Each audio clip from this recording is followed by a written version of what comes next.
Hi guys. Let's look at special cases, okay? The learning target for this video is to find the product of ax plus b squared, ax minus b squared, and ax plus b, ax minus b, okay? These are special cases. So what I'll lead off with is actually doing the sponge. I don't often do the sponge in the videos, but what's going to happen is if I double distribute, I'm going to get x squared plus 8x minus 8x and a minus 64. So when we simplify that in the middle, you're going to notice what happens. The middle terms cancel each other out. And we call that a special case. Okay, that's a special case. All right, if I go to factor, the second problem, I've got x squared minus 18x plus 81. And let's see, if I go to factor this,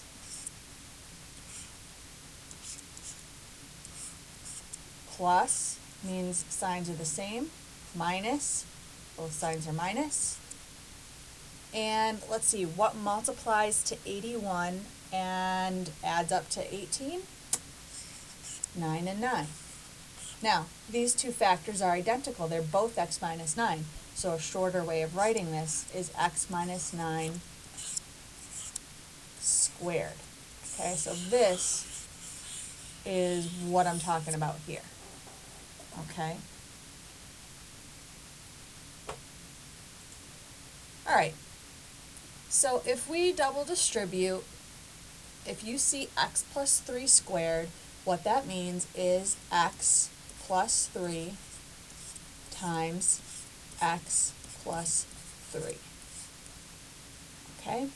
That gives us x squared plus 3x plus 3x plus 9.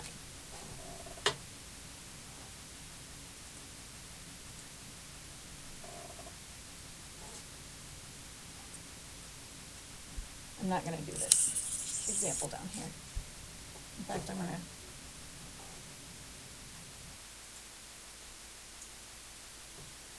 So what we end up with is 2 3x's in the middle and 3 squared at the end.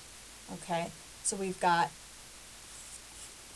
double 3 for my middle term and the square of 3 as my last term.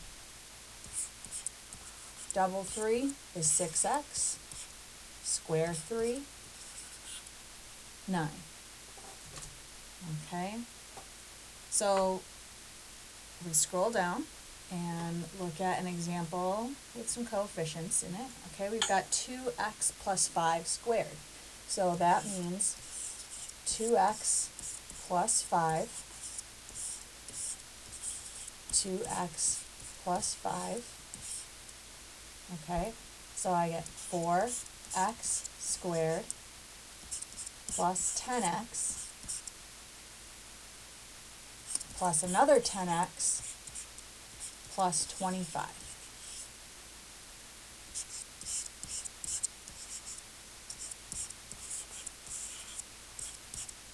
Combine my middle term, and there we go, simplified.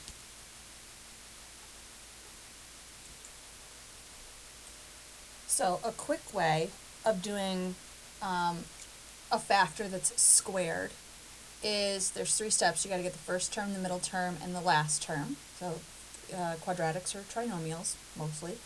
To get the first term in the quadratic, you square the x term. So I would take 3x, square it, and I would get 9x squared. Okay, to get the middle term, this is the most complicated one to get. Okay, I'm going to take each thing, okay, I'm going to take 3x times 4 and double it. Okay, so 3x times 4 times 2 would be 24x. And the last term is you take the last number, the 4, and square it. Then you can write your final answer of 9 squared plus 24x plus 16. Now, do you have to do that? No. There's nothing stopping you from just writing out both factors and double distributing the exact same way that we did on the left-hand side. Okay, nothing stopping you from doing this at all. Okay, it's just an option if you decide that you want to try that.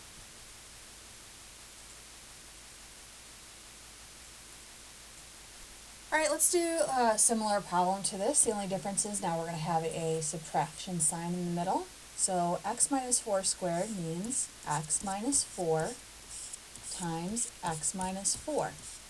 And you can double distribute that, okay? X times x is x squared minus 4x minus another 4x and plus, whoops, I forgot the x, plus 16. So we've got x squared minus 8x plus 16. Okay, so you can double distribute these. Let me do one with a coefficient in it. Okay, 5x minus 7 squared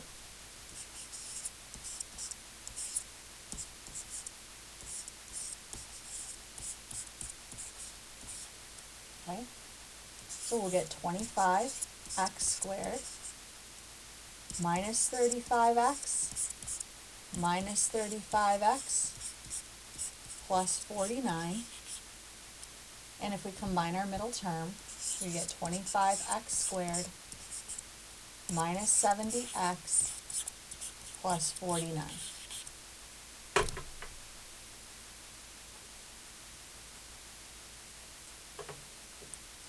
So that same little shortcut applies. We'll just have minus signs instead of plus signs. Okay, so I switched the plus sign in the middle of our last problem to a minus sign. Oh, I'm not started on the middle term. All right, first term, square the x term. So 3x squared would again still be 9x squared.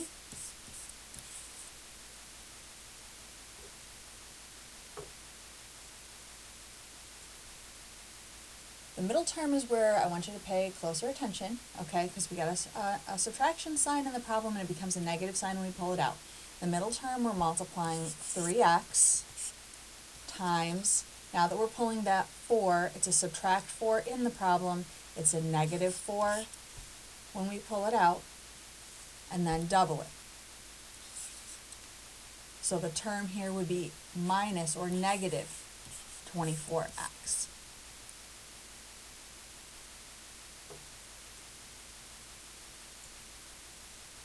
The last term, remember that when you square a negative number, okay, negative 4 times negative 4 is a positive 16.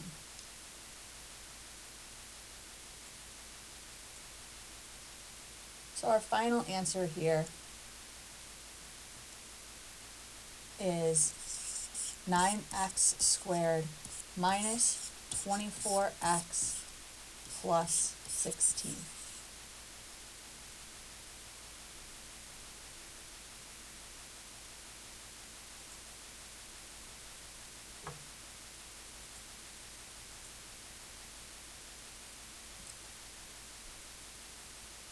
Okay, so let's do, this is a problem just similar to the one we did in the sponge at the beginning of the video.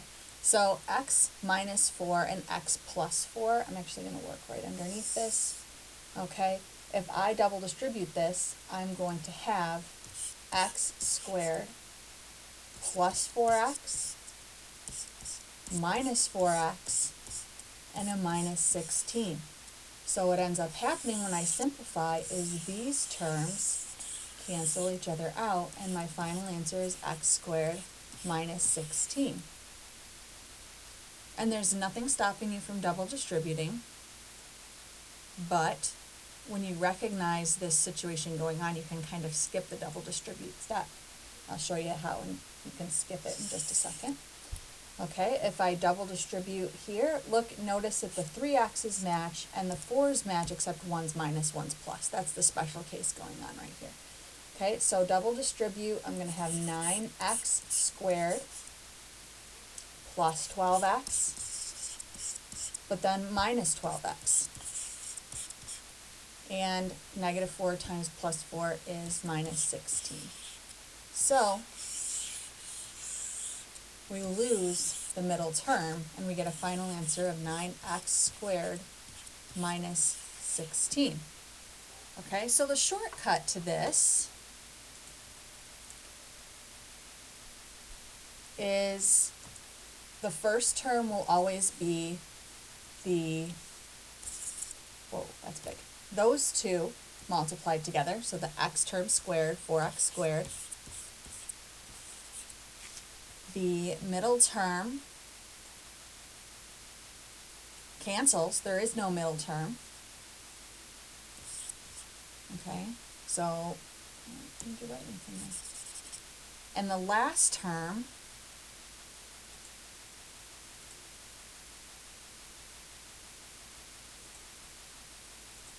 will be the 7's multiplied together. And remember, one's plus and one's minus. So that's going to give me 49, but a minus 49. So my final answer here will be 4x squared minus 49. Okay. One more time, I just want to tell you, you can double distribute and simplify that way. If you want to learn this, you can. Okay. Okay. Factoring with special cases so that we can solve a quadratic that ends up being a special case. Okay. So if we end up finding perfect squares, okay, so I have some equations here that are difference of perfect squares. Basically, is A a perfect square? That means this first term. Is this first term a perfect square? Okay, and as long as there's a coefficient out in front, like 1 is a perfect square, 4 is a perfect square, etc. Okay, is C a perfect square and plus? So numbers like 25, 36, etc. It's got to be a plus. Is the B double of A times C? Okay, so if you can recognize a special case, that's great. I'm going to focus on, let's say you don't happen to recognize it's a special case, and once you factor it, you see that it is. I'm going to show you how to deal with that.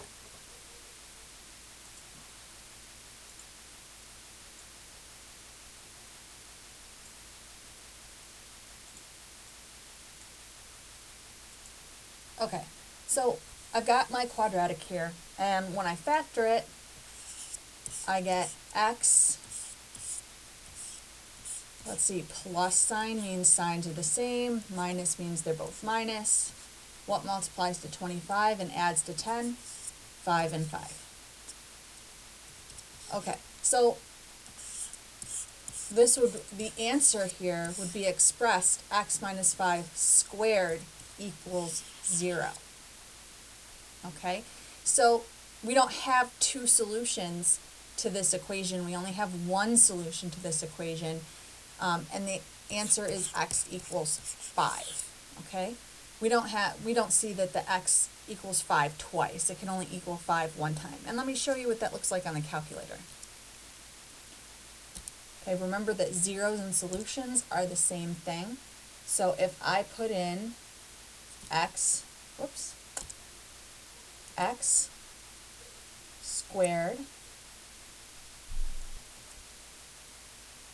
minus 10x plus 25,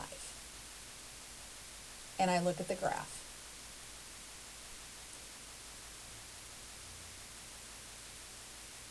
you'll notice that the vertex of the graph is right on the x-axis at positive 5.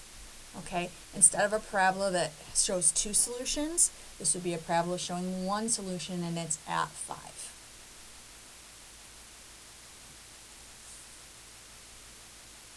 All right, I'm noticing that I've got 4x squared, which is a perfect square in the beginning here.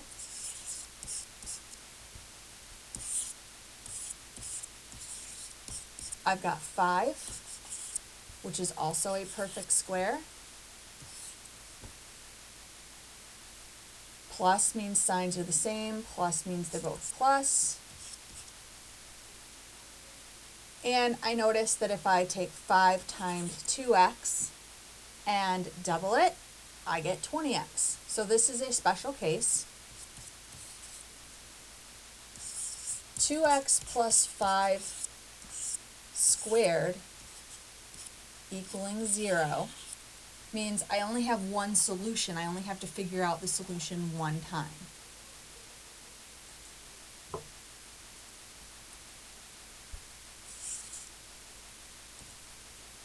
So 2x plus 5 equaling 0. Change sides, change signs. So if I take the 5 and move it to the other side, that's a negative 5. Divide by 2. X equals negative 5 halves, or negative 2.5. Either answer is acceptable, but it is only one solution. This problem looks like it wouldn't be a special case because 2 is not a perfect square, but I noticed that I can divide out a 2, I can factor a 2 out of all the factors. So if I do that first,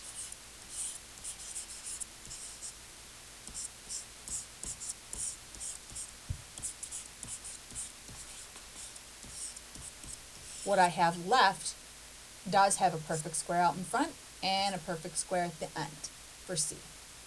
So I can take and factor this.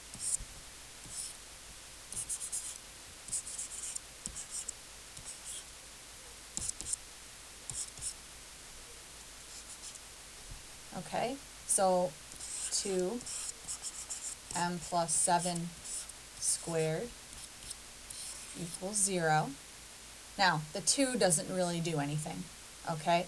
It does not impact the solution at all whatsoever, okay? The only thing that's going to impact the solution is the m plus 7 part. That's what you need to focus on, okay? The m plus 7 means that it would take a negative value to a negative 7 to zero out the function, to zero out the equation. And it only has one solution.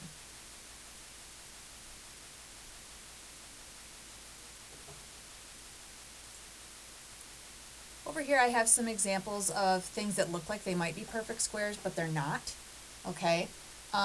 X squared is a perfect square, minus 36 is not, okay? In order to have a minus sign at the end, you have to have a plus and a minus. So that cannot make something with squared, okay? The next one looks like it could be a special case, all right? But if I try to factor it, the way that it's suggesting that a perfect square special case would factor, I would get minus 12x in the middle and not minus 13. So that one's not a perfect square special case either. This last one, 4x squared, hey, that's perfect square. Plus 81, that's a perfect square. The problem is if I set it up the way that it suggests I do it, because it looks like it could be a special case, I would get minus 18x and minus 18x for my middle terms, and that would be negative 36x, and this says minus 10x. So not everything that has perfect squares in it is a special case, okay? But if you recognize it, it can be faster to factor it, okay? You can always factor it the other way. It doesn't matter.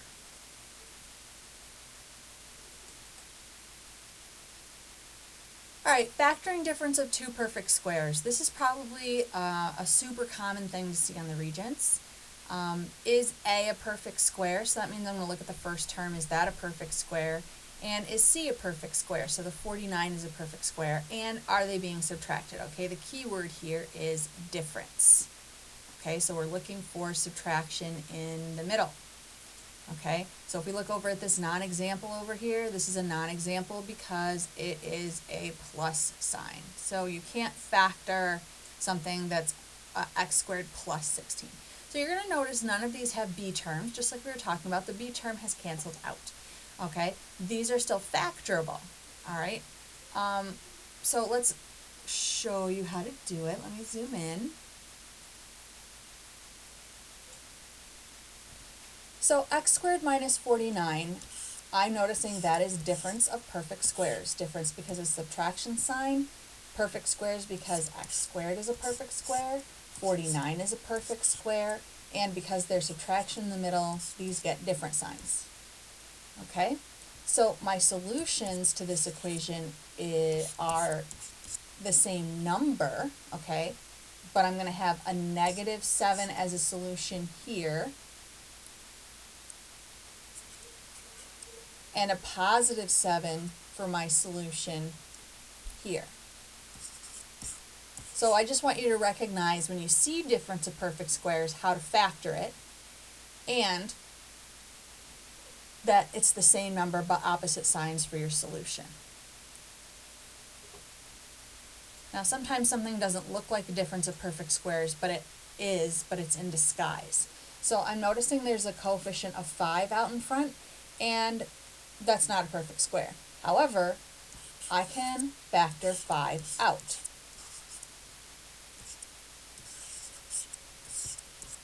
And when I do, I get x squared, perfect square, 9, perfect square. The 5 is factored out. We have to keep writing it, but it doesn't do anything.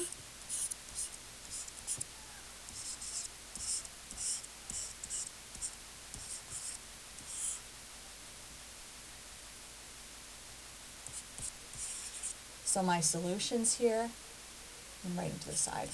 X equals negative 3 from the first factor, and positive 3 from the second factor.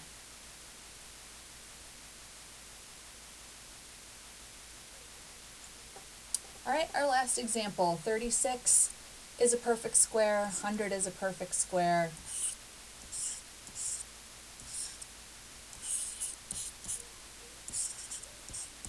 We're going to have plus 10, minus 10. So 6x plus 10 equal to 0.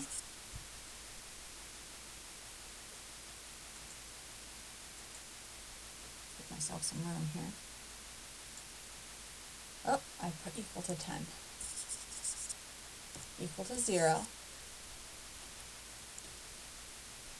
So change sides, change signs. 6x equals negative 10.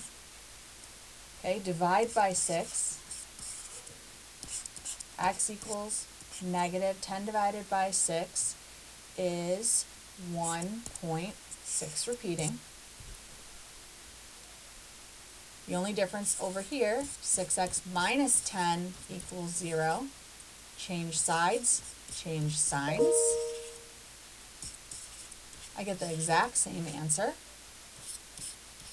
but positive.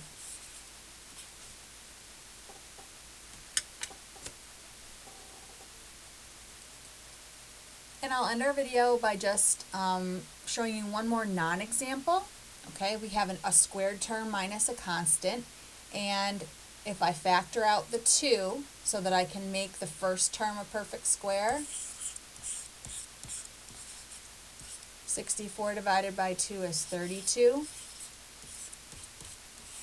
This is not, 32 is not a perfect square, so I can't simplify this into x plus something and x minus something. I can't do it, okay, because 32 is not a perfect square. And I can't go back and say, well, 64 was a perfect square, why'd you stick with that? well, 2 is not a perfect square, so there's really not a way to do this. Okay, nothing can go here.